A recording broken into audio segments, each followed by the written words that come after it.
হিজাবটা পরে নিলাম। আমরা রেডি হচ্ছি।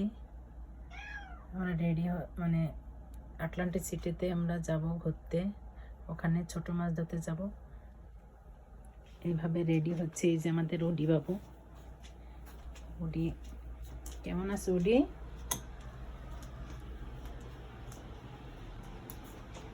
ব্যাগ গুছিয়ে নিয়েছি, এখানে বেডশিট নিয়েছি,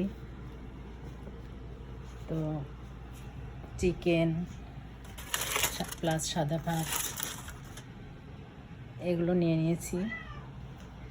আমেরিকাতে একটা জিনিস ভালো লাগে, সেটা হলো অনেক কাজের মাঝেও একটু ঘোরাফেরা রিল্যাক্স করা যায় আর কি। তো জানি না আমরা মাছ পাবো কি না, ছোটো মাছ ধরার উদ্দেশ্যে যাচ্ছি। এই যে বাবু, আমি একটা ডিম সিদ্ধ খেয়ে নিব যাতে এনার্জি থাকে। ওটি বাবু কেমন আছো? তুমি যাবা আমাদের সাথে? যাবা? এই আর কি। তো ভিউয়ার্সরা, নেক্সট ভিডিওতে যদি আমরা মাছ পাই তাহলে আপনাদেরকে দেখাবো। আল্লাহ হাফেজ।